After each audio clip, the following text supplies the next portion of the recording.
freedom is never more than one generation away from extinction. We didn't pass it on to our children in the bloodstream. The only way they can inherit the freedom we have known is if we fight for it, protect it, defend it, and then hand it to them with the well-taught lessons of how they in their lifetime must do the same. And if you and I don't do this, then you and I may well spend our sunset years telling our children and our children's children what it once was like in America when men were free.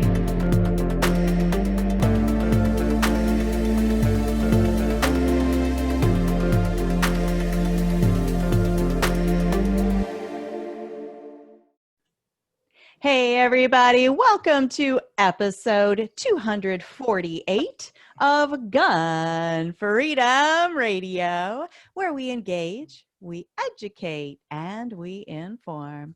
We are brought to you by azfirearms.com, your nationwide hometown gun shop. I am one of your hosts, Cheryl Todd. And I'm the other guy, Dan Todd. Our show today is Prayers and Presidents, and our guest is William J Federer. Bill is a nationally known speaker, best-selling author, and president of Amerisearch, Incorporated, a publishing company dedicated to researching America's noble heritage.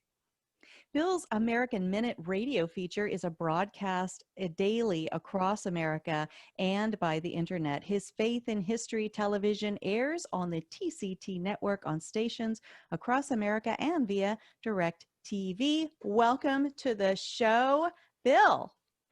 It's great to be with you. I am so excited to dive into the topic that I swiped right boldly from the cover of one of your books, Prayers and Presidents, because, Bill, our nation is in a spiritual battle. And even for people that don't ascribe to a specific faith, I think they can understand that there's a definite battle for the American spirit. And all of our presidents must have realized that truth, because each and every one has publicly offered prayers for our people and our nation. So you wrote a book compiling those prayers. Can you talk to us about what you learned as you were writing Prayers and Presidents? Sure. So I read through all the messages and papers of the presidents.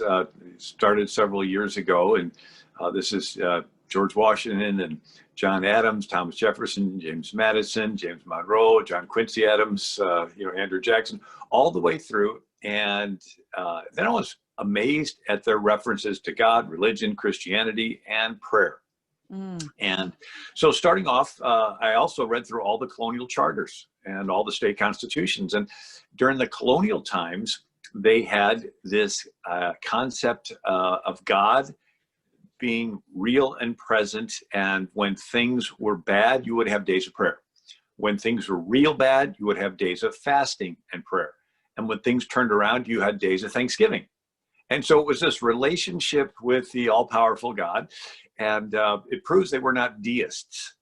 So after the scientific revolution, when Sir Isaac Newton discovered laws of planetary motion, laws of gravity, laws of optics, and Robert Boyle, laws of pressure, and all these scientists were discovering laws, and some of the theologians said, well, maybe God just made everything and set it up to follow these laws. And then like a guy winds up a clock and sits it on a shelf, it's all sort of following its course. And so a pure deist does not pray. They think everything is just following these rules. And the founders of America were not that. They believed that God would intervene in your circumstance and in your situation and turn things around in response to your prayers. And so many of the colonies actually had annual days of fasting. Usually it was on Good Friday. And then when the Revolutionary War started, the different states, colonies had days of fasting, Massachusetts and South Carolina and Georgia. And then the Continental Congress had days of fasting. Matter of fact, just 2 months before the Continental Congress had the Declaration of Independence passed, the same Continental Congress had a unanimous day of fasting and prayer to Almighty God through the merits and mediation of Jesus Christ. And so then when the Constitution just got done, Washington is sworn in as the first president, he has a national day of prayer and thanksgiving, thanking God for the Constitution that was recently ratified. Of course, he understood what we were doing was unique. In Europe, it was ruled by kings, and these kings claimed to be divinely appointed. And so they thought that God put them in the top position and that they dispensed the rights and privileges to everybody down below. America's founders did not believe that. They believed that the Creator gave rights to every single individual. We're all equal. We choose leaders from amongst ourselves. And so it's a bottom-up form of government versus a top-down form of government. Anyway, so here's Washington thanking God for the Constitution. And then there's the Whiskey Rebellion. And then George Washington has another day of prayer and thanksgiving. And then I walk it through. There's a threatened war with France. And President John Adams has 2 national days of fasting and prayer. You see, we had a revolution which was preceded by a Great Awakening revival. Preachers like George Whitefield and Jonathan Edwards. Well, after us, France had a revolution, but it was preceded by a bunch of deists and atheists like Voltaire that mocked God and mocked Christianity. So once they got rid of their king, it turned into chaos, and they chopped off 40,000 heads in Paris and then sent their army to a rural area called the Vendée, and they killed 300,000 men, women, and children, considered the first major genocide. And then France set up socialism. They called it their motto, Liberté, Equalité, Fraternité. And fraternité is their word for socialism. It's the collective, it's the group. And equality can be understood 2 ways. In America, we understood equality as being equal before the law and equal opportunity. Well, over there, they thought it was an equal amount of stuff that everyone should have. And if the fraternité, the collective, the socialist state thinks you have too much stuff, it can take away your stuff and kill you. And so Rousseau, who wrote The Social Contract, considered the father of the French Revolution, he says, if the state says to an individual, it's expedient for the state that you should die, that individual should die because his life is a gift made conditionally by the state. Well, Wow. Obviously, if you don't have God, then there's a great quote from Eisenhower. Eisenhower said, in some countries, the state claims to be the author of human rights. If the state gives rights, it can and inevitably will take away those rights. So in America, our founders went above the king's head. We said we get rights from a source higher than the king. The king is infringing on our God-given rights, and therefore we're justified in rebelling against him. So our revolution and the French Revolution were opposite. Mm-hmm. And anyway, so here's John Adams twice having days of fasting and prayer during this threatened war with France. Thomas Jefferson, when he was governor of Virginia, he had a day of fasting and prayer, right? So the Continental Congress requested the states have a day of fasting and prayer, and Jefferson, governor of Virginia, said, okay. And you read it, it says that the gospel of Jesus Christ should go across the whole world. And now he did not have a day of prayer when he was president. Why? Well, he thought that the government would be dictating it, and he understood the difference between federal government and state government, and the federal government's powers were limited, and people had their freedoms under the state government. Over the years, especially after the Civil War, the federal government began to usurp states' rights. But at the beginning, Jefferson understood this. And then there's James Madison, and he is the president during the War of 1812. And James Madison has 2 days of prayer and a day of fasting when the British burn the White House, right? So you got 4,500 British troops invade our capital. Our troops just run away. We have to remind ourselves, Britain was the most powerful military on the planet. The king was like a globalist. He was like a one world government guy. He controlled India, Australia, New Zealand, Hong Kong, British Guyana, Canada, Jamaica, Barbados, Bermuda, and Canada, and he wanted America back. And so these troops go into our capital and they begin to set everything on fire. And then a storm comes, and the lightning begins to strike the British troops, and tornadoes knock down chimneys and roofs and pick up British cannons, throw them yards away. And the British General George Cockburn says to a lady, "Great God, madame, is this the kind of storm that you're accustomed to in this infernal country?" To which the lady replied, "No, sir, this is a special interposition of Providence to drive our enemies from our city." Oh, wow. But that's James Madison, the fourth president. He's interesting because he's the one that introduced the First Amendment in the first session of Congress, right? So separation of church and state, First Amendment. And here it's Madison's turn to be president, and he has days of prayer and days of fasting and prayer. Certainly, he did not think his First Amendment was to keep God out of government. That is so interesting. And I just got goosebumps about why that didn't we learn storm. this stuff in school?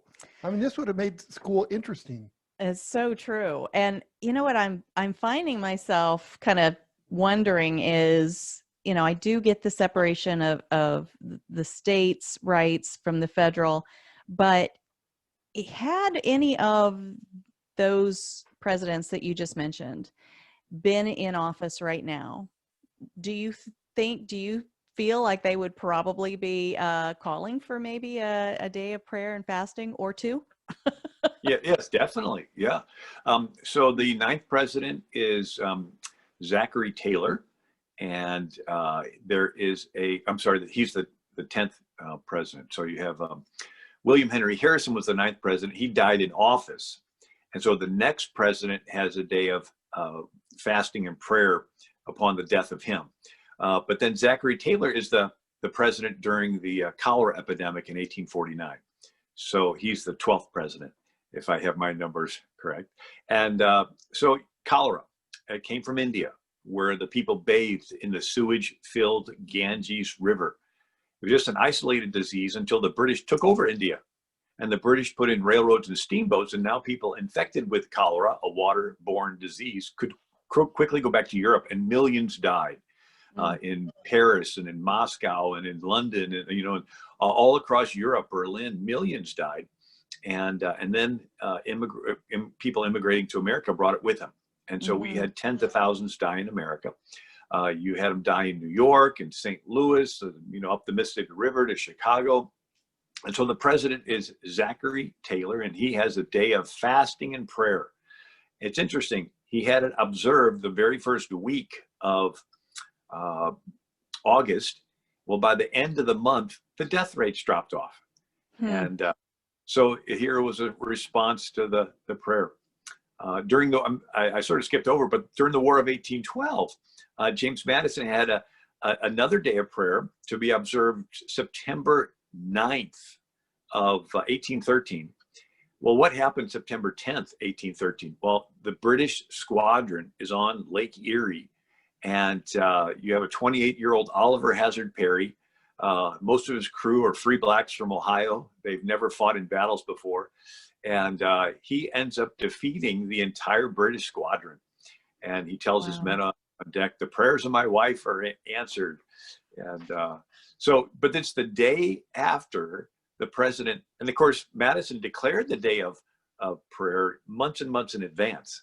And so here, the day of prayer is up to September 9th, and the September 10th is this famous battle. Why is that battle significant? It's the one that gave us all of the Northwest Territory.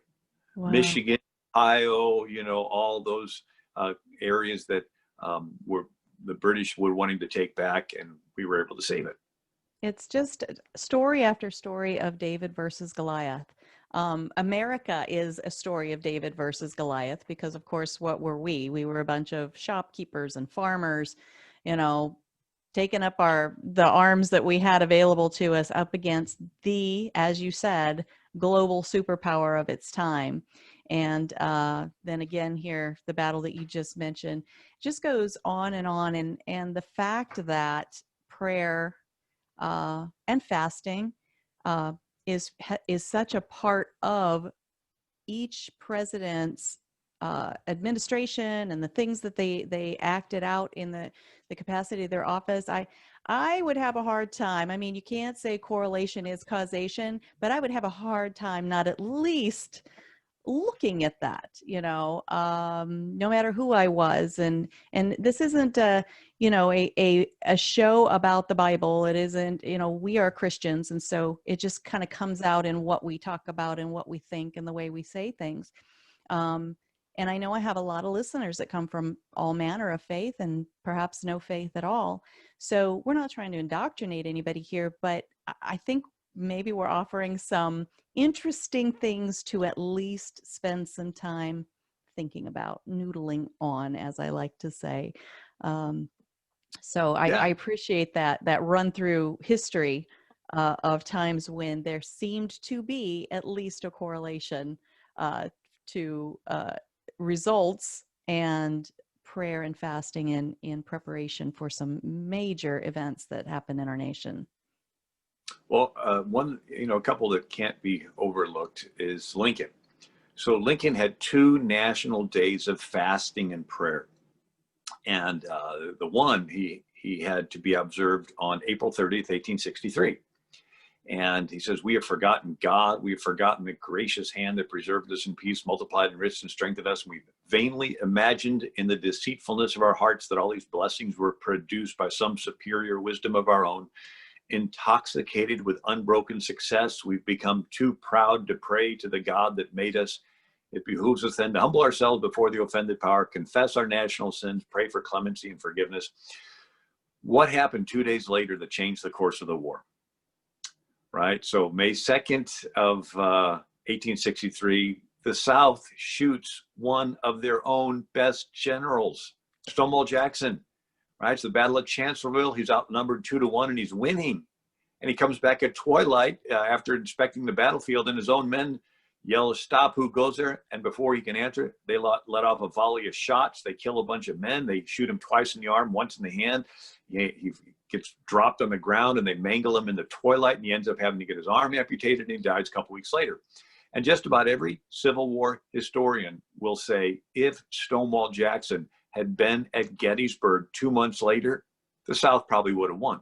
Now, it's hard to reconcile because Stonewall Jackson was a godly man. He he did not own any slaves. He had a Sunday school class where he taught slaves to read, which was against the law back then. And but it was God's plan. And both FDR and Calvin Coolidge gave addresses that, we can't go back and relive the tensions and conflicts, but we can realize that it was not God's will for our country to be divided, and it was God's will that slavery be ended. But I mean, you just can't see it. It was just 2 days after this national day of fasting and prayer that it wasn't the Union having a better army and defeating him. It was this freak accident. And but then you go through, all the Spanish-American War. You got Teddy Roosevelt passing out, New Testaments. Matter of fact, Woodrow Wilson had a day of fasting and prayer when we entered World War I. And now, in several of these, when I put together the book, Prayers and Presidents, my wife said, well, what happened after they prayed? And so we put together another book called Miracles in American History, where we actually get into the details of the battle, and we get into the Continental Congress having a day of fasting, and then Washington's bottled up in New York, the Battle of Brooklyn Heights, and the fog comes and allows him to evacuate with his entire army. And, so we go through these providential occurrences in even more detail in the book, Miracles in American History.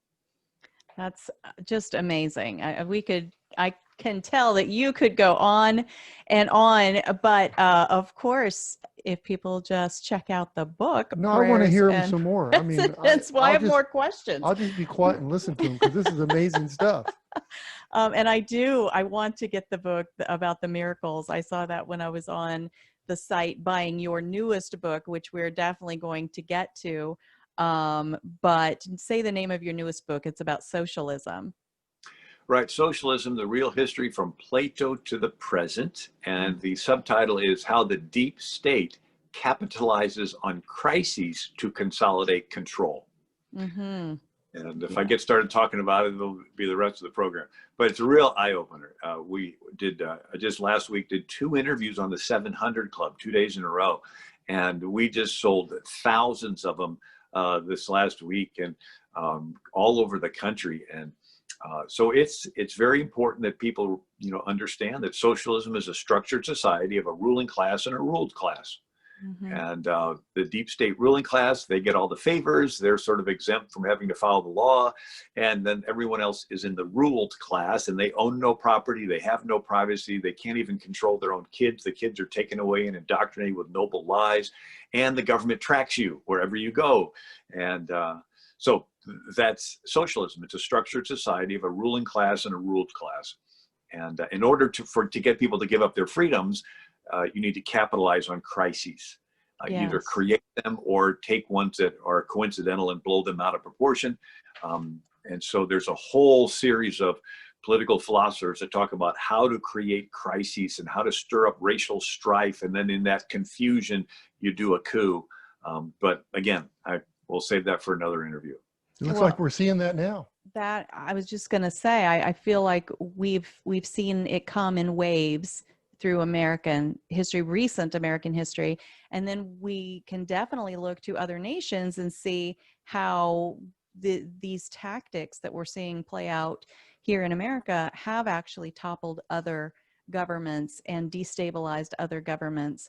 I mean, Venezuela is one that is such a recent happening that it's almost mind-boggling to me that other people don't look at that as the cautionary tale that it probably, I mean, how can it not be a cautionary tale for us?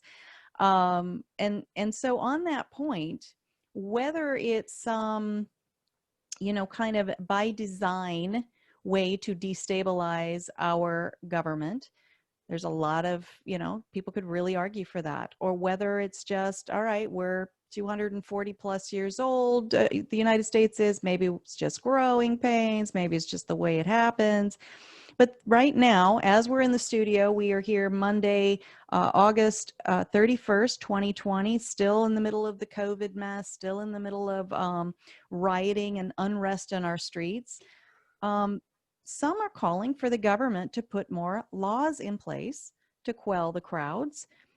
But I just, you know, I myself am wrestling with, is that the right decision? Because if we're for freedom, if we're for what our founding fathers took the time to write down for us in our Constitution and our Bill of Rights, can more laws ever make us more free?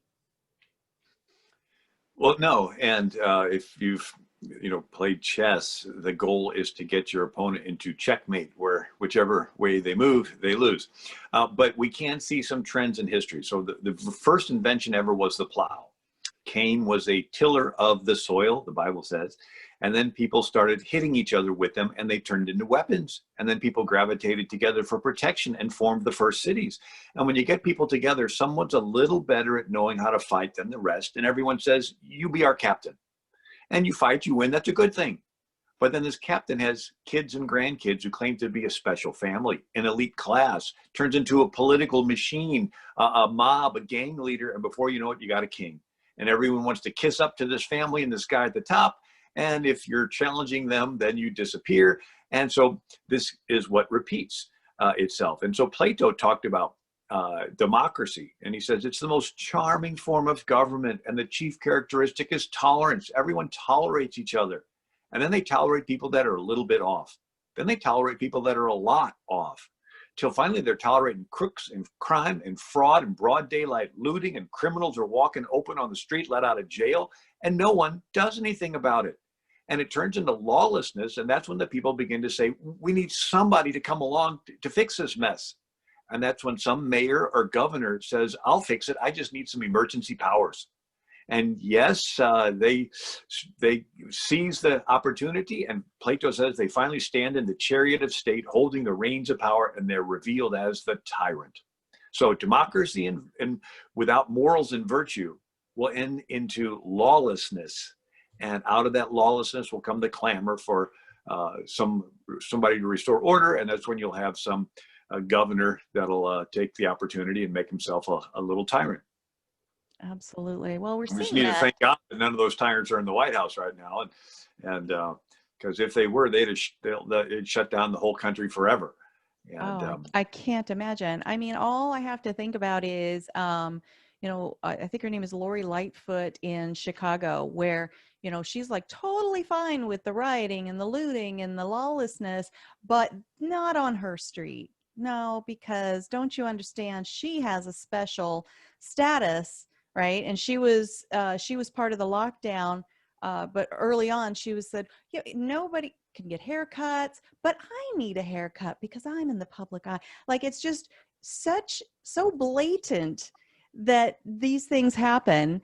And, when you blow that up to a grander scale, to what we do end up with as human beings in different times in history, in different nations across countries across the globe, that it's so mind-boggling to me that here in America, where we have secured so much freedom, and then bit by bit we give it away. We're like, oh, here, we don't need this one, or I'll give away this freedom because I'm going to count on you to go control those people over there that I don't like. And it just snowballs from there to the point that it stands to reason that we will have someone eventually in the seat at the highest office that is going to act exactly this way. That, here's these common sensey laws, gun laws for one thing, y'all can't handle guns, can't handle that freedom. The tools are just too dangerous. But, me as your leader, I have to have access to those tools, and people around me that have access to those tools. And this is the kind of rhetoric and nonsense that we fight on a daily basis with the conversations we have on this show. But I think that the answer to, do more laws make us more free? The answer is no. Matter of fact, a lot of the founders said, a people that legislates for itself ought to be in the habit of defending themselves. Mm-hmm. So the idea is you empower the individual, not just in the ability to vote, but also in the ability for them to defend themselves. I wrote a series of books. One is called Change to Chains, and it's an overview of 6,000 years of world history and how America is unique. And so I begin with Nimrod and Pharaohs and Caesars and Kaisers, and you see how the most common form of government is a king. And as the centuries go on, the kingdoms get bigger because with military advancements, they can kill more people. And with technological advancements, they can track more people, until finally the King of England became the biggest. America's founders flipped it and made the people the king. And so I wrote another book called Who is the King in America? Well, it's the people. But it's interesting, I go through, where did the founding fathers get this idea of people ruling themselves? Well, the New England pastors in Massachusetts, Connecticut, New Hampshire, Rhode Island, and where did they get their ideas? From the Bible. What part of the Bible? That first 400-year period when Israel came out of Egypt, before they got King Saul. It was a total anomaly that you don't realize until you study all the rest of world history. That here's Israel, they come out of Egypt, there are millions of them, and they have no king, and it works for 400 years. Why? Because every citizen is taught the law. Mm. And why do you follow the law? Well, every citizen is personally accountable to a God who is watching everyone. He wants you to be fair, and he's going to hold you accountable in the future. So you're about to steal, nobody's around, you know you can get away with it, and then you think, God is watching me. He wants me to be fair. He is going to hold me accountable in the future. Maybe I should hesitate stealing. So it creates something in your head called a conscience. Mm-hmm. If everybody believes this, you can maintain complete order with no police. But if you get rid of this God, you just got a bunch of rules that some old men made up. Why follow them? Some will, some won't. Those that won't are going to yield to their selfish side, and they're going to start robbing, killing, stealing, looting, and smashing windows, setting buildings on fire. And that's when everybody's going to say, we need some King Saul to come along and restore order. And God told the prophet Samuel, they did not reject you. They rejected me, that I should not reign over them. So God's original plan for Israel was to not have a king, have everybody be equal, and everybody be taught the law and accountable to God. So this is called the Hebrew Republic. It was, again, an anomaly. Here they are, 400 years of slaves. They can't even read, and suddenly they get downloaded the most unique form of government that the planet has ever seen. And you look at it, Israel was the first nation with private land ownership. You see, wherever there's a king, you never really own the land. It's always going to be conditional of you staying on the nice side of the king. You cross the king, he will take away the land and kill you. Well, in ancient Israel, during this Hebrew Republic, there was no king, and the land was permanently titled to each family. If they got in a pinch and sold it, every 50 years it reverted back to that family. That prevented a dictator from gathering up all the land and putting the people back into slavery. If you own land, you can accumulate stuff. The Bible called that being blessed. Karl Marx called it being a capitalist. Matter of fact, Karl Marx says, communism can be summed up in one sentence: abolition of private property. But yet here in the Bible, the families are given private property. Ancient Israel was the first nation where there was no standing army. You have a king, he has an army to enforce his will. In ancient Israel, every man was in the militia. They were armed with a sword upon their thigh, and they were ready at a moment's notice to defend their family and their community. Right? And so ancient Israel, again, was the first nation that could read. Only 1% of Egypt could read. And they had 3,000 hieroglyphs, and it was just for the pharaohs and the scribes. They actually kept the hieroglyphs complicated on purpose as job security. I mean, imagine memorizing 3,000 anything. When Moses comes down the mountain, he does not just have the law. He has the law in a 22-character alphabet. So easy. First letter's Aleph, second letter Beth. Kids can learn it. No longer is reading and writing the communication of the deep state ruling class. Everybody can read. And so when we look at this model of ancient Israel, this is what America's founders look back to. And I could go on and on. Ancient Israel, anyone could be raised up into leadership. I mean, here's Deborah, a woman. She becomes a national leader in Israel, not because she's related to royalty. It's just her. She knows the law. She's honest. She sits under a tree. People make their way all the way across the country for her to hear their case and tell them what the law says. Where else in the world at this time could a woman become a national leader who's not related to royalty? It's just her. And so ancient Israel allowed this upward mobility. And again, it worked as long as the priests taught the law. When the priests stopped teaching the law, it says every man did that which was right in their own eyes. You got sodomites banging on doors, raping concubines. And that's when they go to Samuel the prophet and they say, we want to be like the other countries. We want a king. And so it's this model that Plato even referred to, is that self-government only works as long as the people have morals and virtue.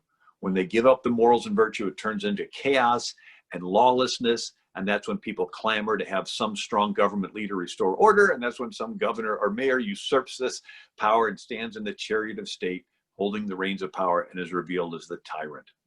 And that's exactly what's happening right now. It's really sad. People just they're not taught consciousness, to be conscious. It's terrible.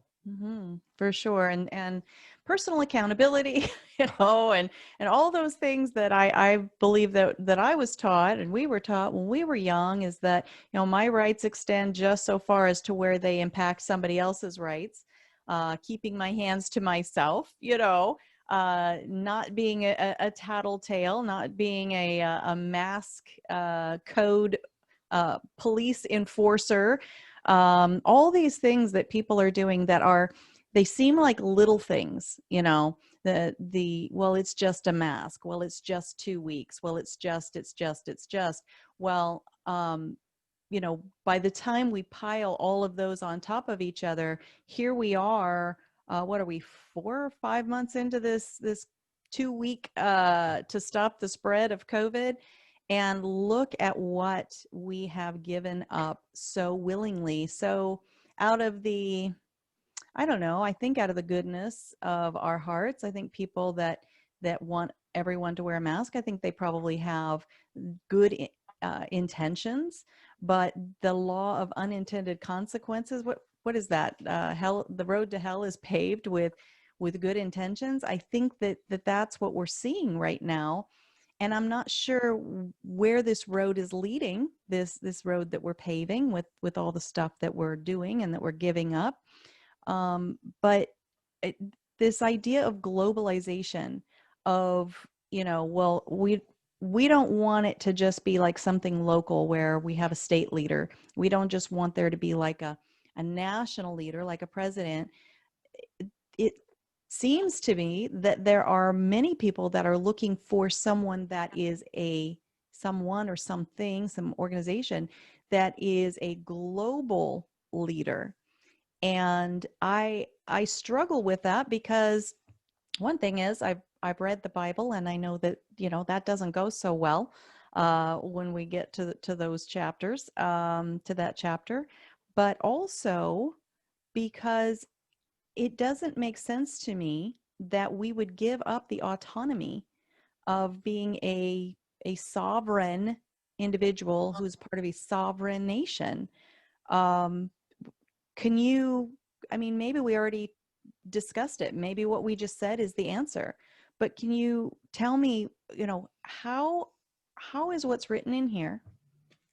Maybe not enough people know what's written in here, our Constitution, our Bill of Rights. How is this possibly compatible with the idea of globalism and one world government ideas?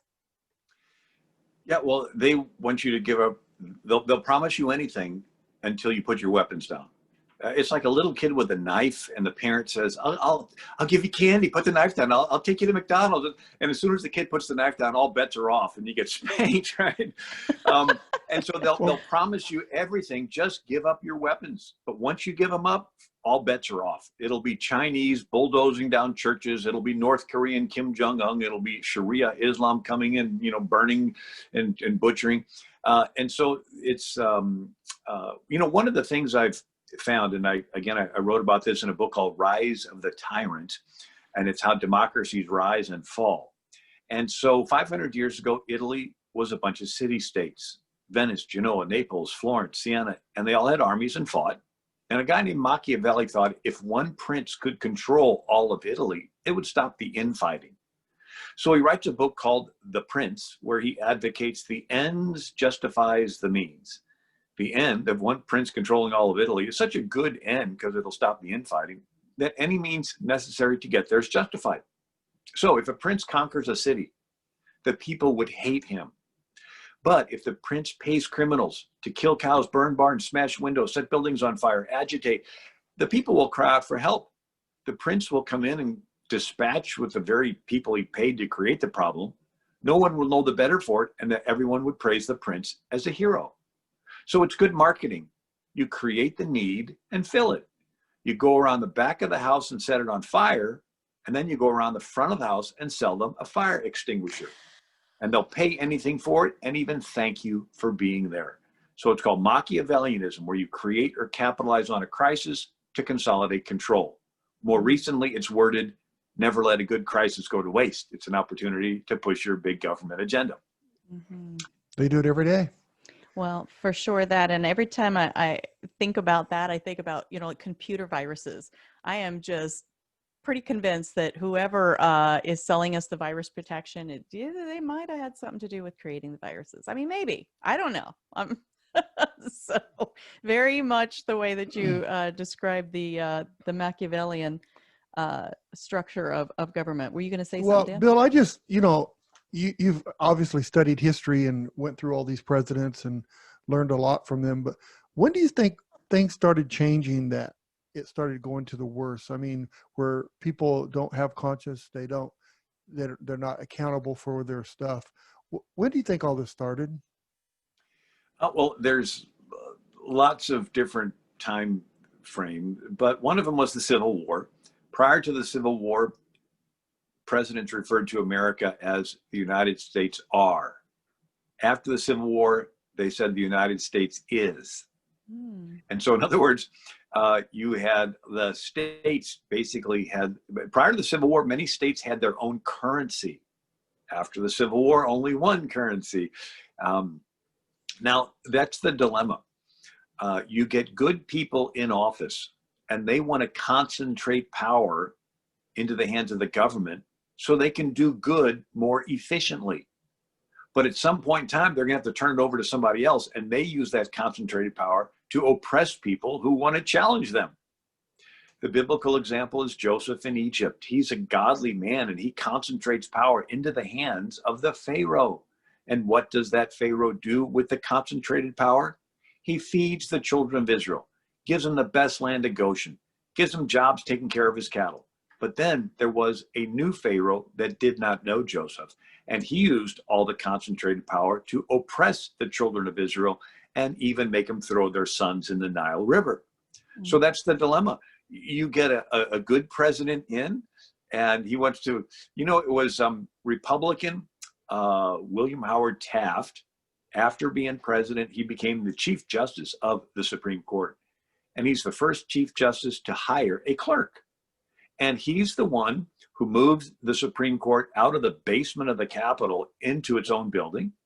And he is the one who federalized and streamlined the court system. So prior to Taft, different districts in America could make different decisions, and they didn't always jive, and that was okay.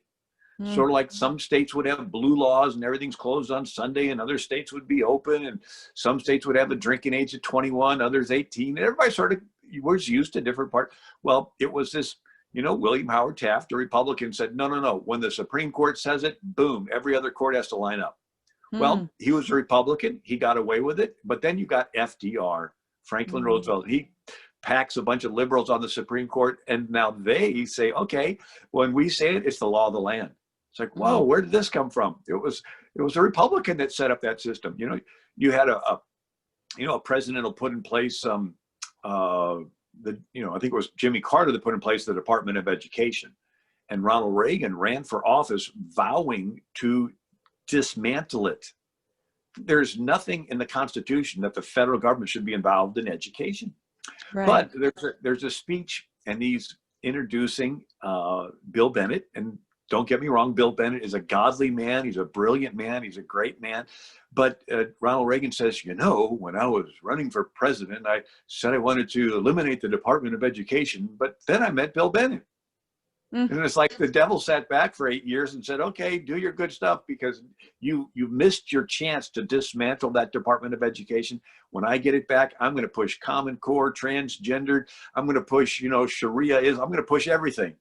And so here you had a good guy. Reagan had this chance to dismantle it, but he didn't. But that's the dilemma. And so the founding fathers understood that separated power is the best. Yes, concentrated power is more efficient, but it can be efficient for bad. So I ask people, if you're accused of a crime and you're going before the court, would you rather have your case heard by one politically appointed judge? He's very efficient. Or would you rather be heard by a jury of 12 of your peers? Now, before you answer, the outcome of this case will determine if you will be in jail the rest of your life or you will be free the rest of your life. Which one would you choose? Well, most people say, I'm going to take my chance with the jury of 12. All you need is one of them to say they disagree, and you can, well, that's what our founding fathers had. The King of England appointed all the judges in America, and it was real efficient. You do what the king says or heads roll. Our founding father says, no, we're going to take the other side. We're going to trust the people. It may be messy. It may be, we may make mistakes from time to time, but we'll trust the many rather than the few. Absolutely. And that's the underlying principle. Let's trust people. It's the Sweden model. Sweden had no lockdown, no masks, and their COVID death rates are minuscule compared to the rest of Europe. You look at South Dakota. I was recently at an event where the governor of South Dakota spoke, and she said, no mask, no lockdowns, no COVID. She says, we decided to trust the people, and we don't demand everybody wear a mask. We didn't shut down any businesses. And she said, our COVID rates are minuscule, and people are moving to South Dakota in hordes. Why? Because they like being free. That's awesome. And I was at a meeting, and they had Lieutenant Governor of North Carolina, and he gave some inside story that 17 Democrat governors were on the phone with each other, and they decided to keep their states locked down so that Trump could not have rallies and rally the Republican base. And so this is not based on science. It's totally political.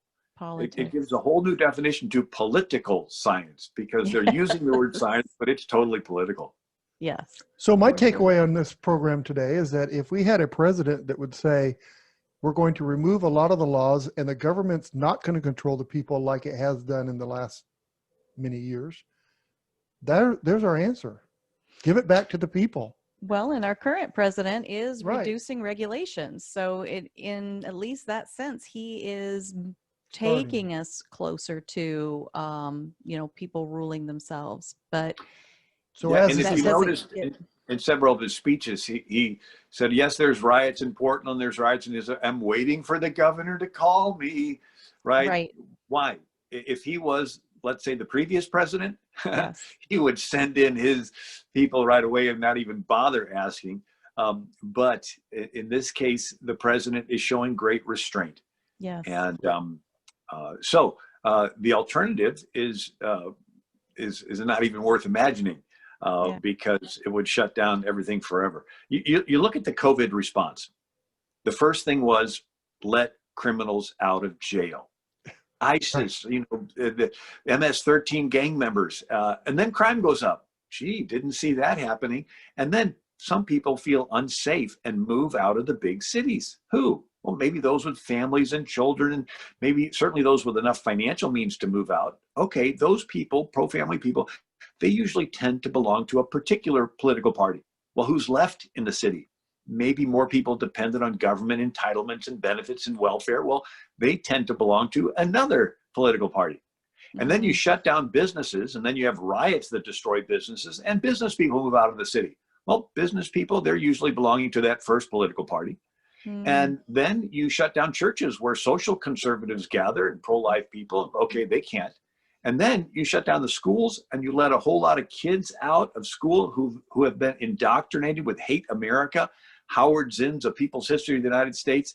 And 2/3 of the people rioting are spoiled white high school and college kids.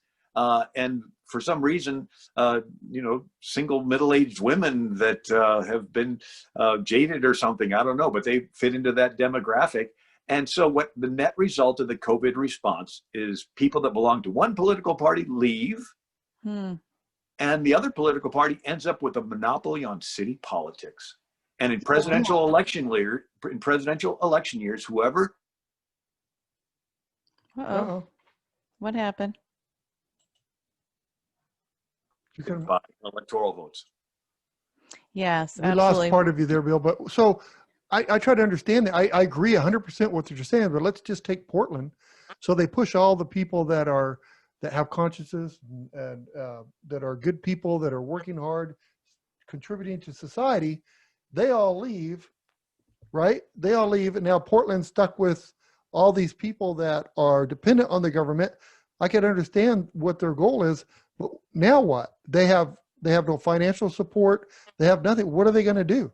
Well, I think that we're already hearing it. They're trying to take their own behavior, the leaders in these democratic areas, and they're trying to take their behavior and the results of their behavior and blame President Trump for it. And I pray that it doesn't work. I pray that people are smart enough and aware enough to realize, who stands for what, but we need to start wrapping up. No, I'm not. No, we need to keep them on. Hey, Bill, I don't disagree with that. This is very interesting to me. I just can't believe what I'm learning today. And thank you very much for that. Absolutely. Well, one of the interesting things, Frederick Engels and Karl Marx wrote the Communist Manifesto.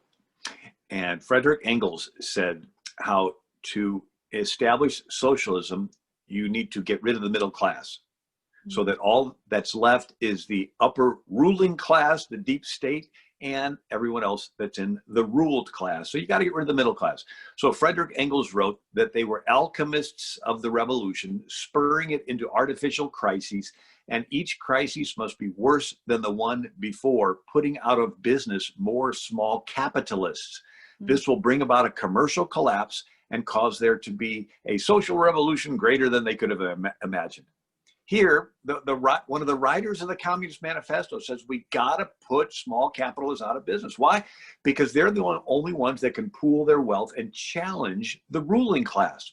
And so Lenin, when he took power in the 1920s there in the Soviet Union, he killed the middle class. They were called kulaks. They were wealthy farmers. And he kills them all. He says, don't just kill them. I want them hung up in the streets. And P.S., get tougher men. And yeah, he killed them all. And then there wasn't anybody to farm the land. And then they had a starvation, and they don't think too far ahead. But the socialism has as its steps is eliminate the middle class. And the COVID response is what? It's shutting down lots and lots of businesses. And so this when you look at the impact of this, it fits right hand in glove with the socialist agenda. That's crazy. Well, again, we need to have you back on and talk about that new book that is titled Socialism. Say the rest The of Real it. History from Plato to the Present. And Socialism, the Real History from Plato to the Present. And then our website's AmericanMinute.com if anyone's interested. absolutely. And I was just going to say where you can find Prayers and Presidents and all these books, the Change to Chains, Who's the King in America. All of these books are available. Say the website again and how people can follow you, and then we've got to jump. It's AmericanMinute.com. I couldn't be any simpler than that. AmericanMinute.com. Bill Federer, thank you so much for all that you have taught us today and caused us, even if people are at home arguing with you in their mind for any reason, that's awesome, because now they're engaged, right?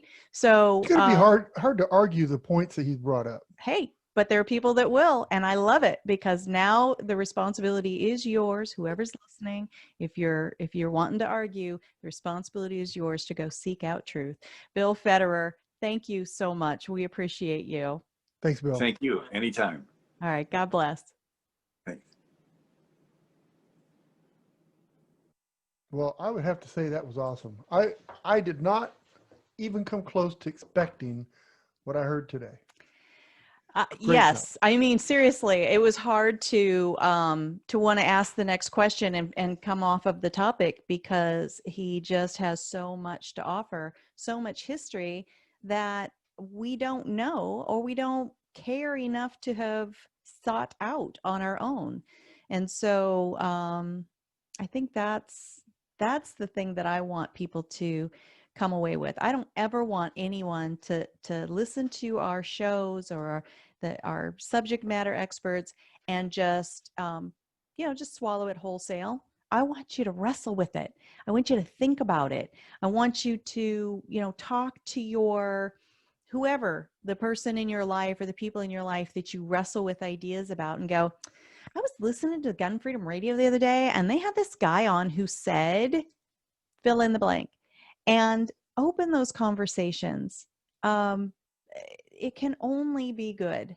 And again, I do so appreciate, as I just start wrapping up and thanking our listeners, I so appreciate when our listeners who maybe don't ascribe to the Christian faith will hang in there and listen to the conversation, even if we start mentioning the Bible, even if we start mentioning God, because truly we're not trying to indoctrinate.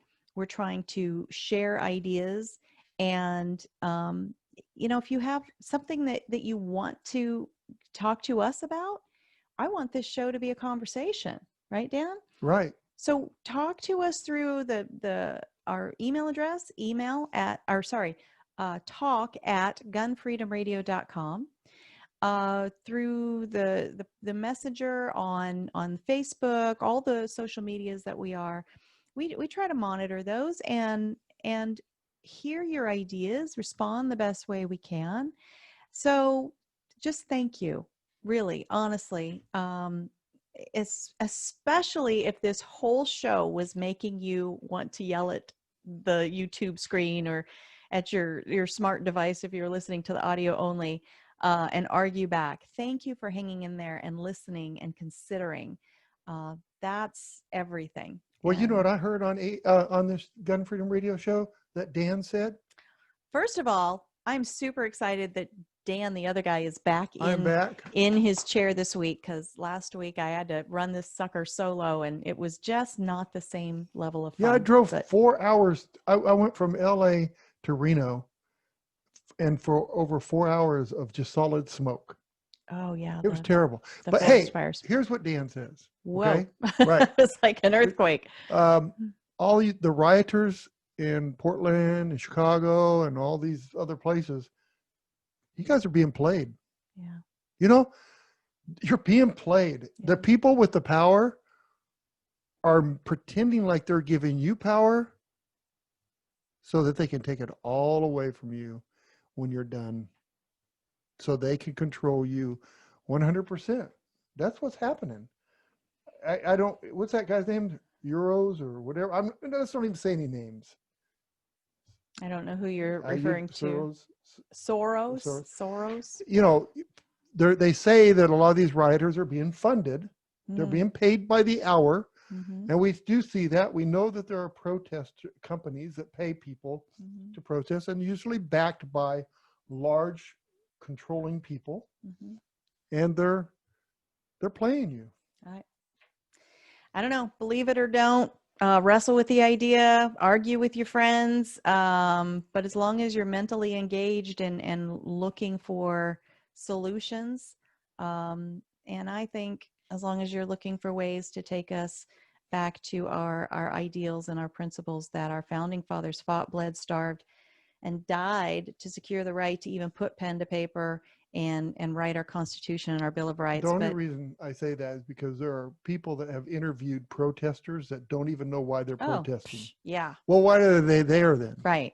Yeah. There's something going on. Maybe it's just a fun thing to do for them to go I'm going to peacefully protest through arson. I don't know, whatever, but we got to close. It's peaceful. We got to close. Thank you so much to our listeners. As I said, your time is so valuable, and when you spend it with us, we appreciate you so much.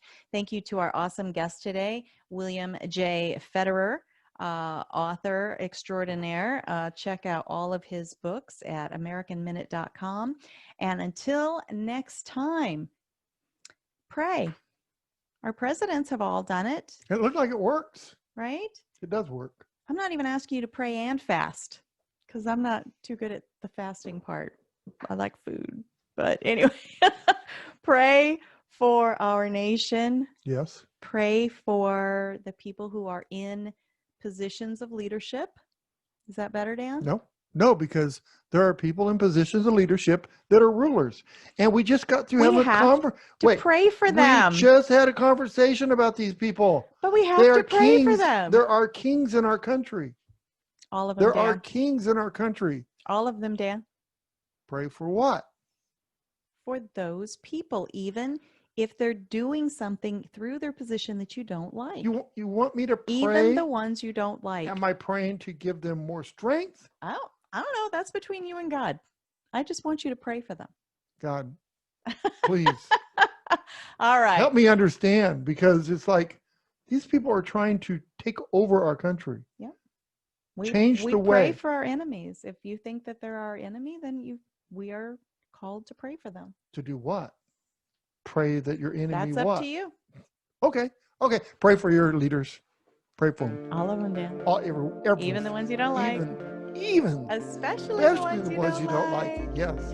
Be good to each other. Have a great week. And God bless. Bye-bye.